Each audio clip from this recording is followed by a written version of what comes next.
सॼे मुल्क जी मीरपुर बठोरो में भी अॼु 10 मुहर्रमुल हराम तमाम अक़ीदत ऐं एहतराम सां मल्हायो पियो वञे।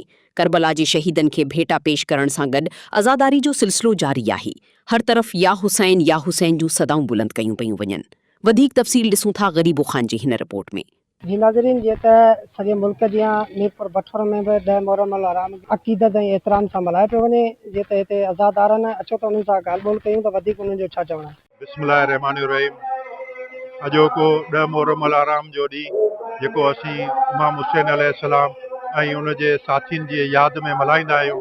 इमाम हुसैन अलैहिस्सलाम उहो इंसानु आहे जंहिं मुस्लमाननि जे ज़मीरनि खे तमामु घणो झुंझोड़ियो, पर अफ़सोस सां चवणो थो पवे त इमाम हुसैन अलैहिस्सलाम जो सिर जेको आहे सो कटियो वियो।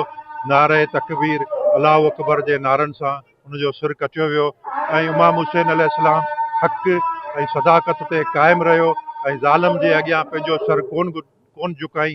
जीअं त गुज़िरियल 600 सालनि खां दस्तूरी जुलूस अॼु पंहिंजे टाइम ते इमाम बारगाह मरकज़ी इमाम बारगाह खां बरामद थींदो, जेको मुख़्तलिफ़ पिणनि तां थी वरी वापसि साॻियो इमाम बारगाह ते हींअर थींदो। इन करे सिक्योरिटी जो इंतज़ाम तमामु ग़लति आहे। 4 पुलिस वारा जेके अनट्रेंड पुलिस वारा आहिनि उहे असांखे ॾिनो आहे।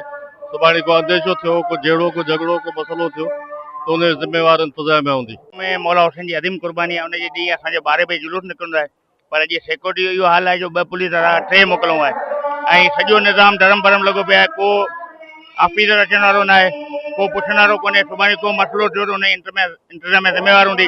बाक़ी जुलूस असांजो पंहिंजे रूटनि में थींदो, वरी शाम जो 5 6 इमाम बारगाह पुॼंदो, जॾहिं शाम ग़रीबा जी मजलिस अदा थींदी।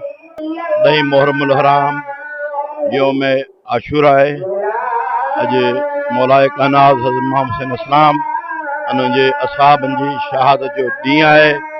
इन करे असांजो इहो अशरो पहिरीं मुहर्रम खां वेंदे 11 मुहर्रम ताईं हलंदो रहंदो आहे, जंहिंमें जुलूस ऐं मजालिस वग़ैरह थींदियूं रहंदियूं आहिनि। ऐं इन में जेको असां सां एडमिनिस्ट्रेशन जो तामुन आहे ऐं माशाल्लाह असांजो DC साहब बि तामुन कयो आहे ऐं मैडम SP साहिबा जो बि असां सां तामुन आहे।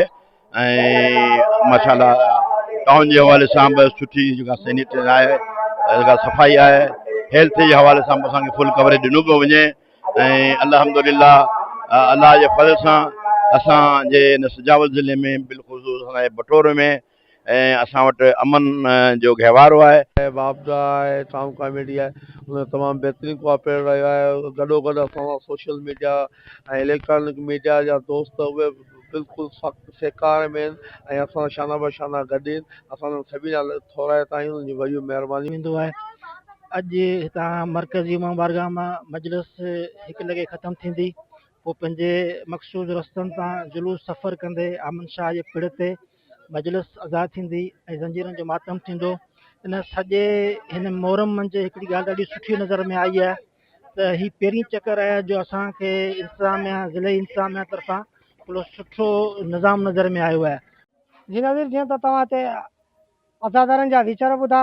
कैमरामैन आमर चंद सां गॾु ग़रीबो चांडियो, अवामी न्यूज़, मीरपुर बठोरो। सब्सक्राइब कयो अवामी न्यूज़ HD खे ऐं ताज़ा तरीन ख़बरुनि लाइ ॾिसंदा रहो अवामी न्यूज़ HD।